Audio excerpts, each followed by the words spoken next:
மாரி சொல்ல உங்ககிட்ட பணியாற்றும் போது எப்படி? இப்போ இருக்க மாதிரியே தான் சார்.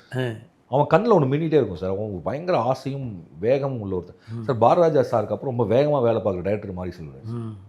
நீங்கள் பாருங்கள், திட்டமிட்டு தான் பண்ணுறாரு. இல்லை, திட்டமிட்டும் வேகம். ஆமாம், உண்மை. நான் பயங்கர நான் வந்து சொன்னேன், டேய் பாரதிராஜா அண்ணனுக்கு அப்புறம் ஒன்றை தாண்டா பார்க்கலாம், இதே ஸ்பீடில் போயிட்டே இரு. ஆக்சுவலாக அவ்வளோ ஸ்பீடில் யாருமே இல்லை. ஆமாம்.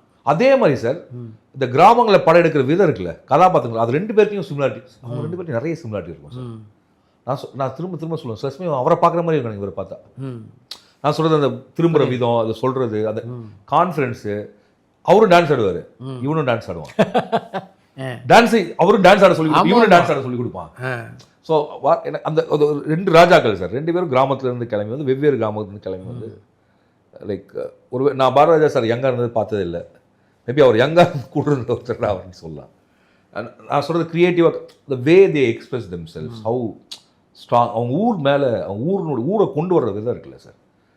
எத்தனை கதாபாத்திரங்களை பாரதிராஜா சார் கொண்டு வந்திருக்கு, எவ்வளோ எல்லாமே லைஃப்பில் அவங்க பார்த்த ஆட்கள் இருக்கும். 2 பேருக்கு இலக்கிய அறிவு உண்டு. பாரதிராஜா சார் எழுதலை, இவனை நான் எழுத வச்சேன். இவனை முதல்ல எழுத்தாளராக்கி ஆனந்தவடனில் ஒரு தொடர் எழுத வச்சு அதன் மூலியமாக அடையாளம் வந்து அப்படி போச்சு. ஸோ ஹைலி பொசசிவ், ரொம்ப பொசசிவான ஒரு பையன். அப்படியா? ஆமாம். நம்மளை இப்போ வந்தாலும் அவன் தான், எவ்வளோ அஸ்னேட்டர் வந்தாலும் நம்ம தான் சாருக்கு பிடித்த அஸ்னேட்டராக இருக்கணும்னு நினைக்கக்கூடிய ஒருத்தன். என் பொண்டாட்டியே சம்டைம்ஸ் கோவப்பட வச்சுருவான். அவன் அந்த அளவுக்கு வந்துடுவான், நான் முக்கியமாக வந்துடுவான். அவன் முக்கியமாக அது அந்த அளவுக்கு அவன் இல்லை, அந்த அன்பை அப்படி வெளிப்படுத்திடுவான். எப்படி இருக்குன்னா, ஏன் எனக்கு சாப்பாடு போட தெரியாது, ஒய்ஃப் கோவம் வந்து நம்ம சாப்பிட்டுருக்க இது வைக்கலேன்னு சொன்னா அந்த மாதிரி, இன்னும் சாருக்கு சாப்பாடு கொடுக்கலேன்னு ஒய்ஃப்டே சொன்னா அந்த மாதிரி கேட்பான். அண்ட் அவன் மட்டும் இல்லை, அவன் குடும்பமே, லைக் அவன் குழந்தைங்க எல்லாருமே நம்ம like they all make me happy. இப்போவுமே நான் ஆஃபீஸில் இருந்தால் அவனெல்லாம் பார்க்க மாட்டேன். அவங்க 2 பேர்த்தையும் அனுப்பிவிடுங்கன்னா அவன் பசங்க 2 பேர் வந்துடுவாங்க. பசங்க ஒய்ஃப்லாம் வந்தாங்கன்னா வந்து ஒரு 3 மணி நேரம் கூட இருந்தால், அவன் பையன் கூட இருந்தால் பயங்கர ஜாலியாக இருக்கும். யாரோ செல்வத்தோட பையனும் பொண்ணும், நவ்வி யுவான்னு ஸ்ட்ரெஸ் பஸ்டர், சிரிக்க வச்சுட்டே இருப்பானுங்க. அப்படியா? ஆமாம். இப்போ ஒன்றும் இல்லை சார், இப்போ நான் போயிட்டு இருக்கப்போ அவன் ஃபோன் பண்ணி, திவ்யா எனக்கு அவனை ஏதாவது ரீல் பண்ணி அனுப்பிவிட சொன்னால் உடனே ஒரு பாட்டு பாடி அனுப்பி விட்ருவான். அவன் 4 years old, க்யூட்.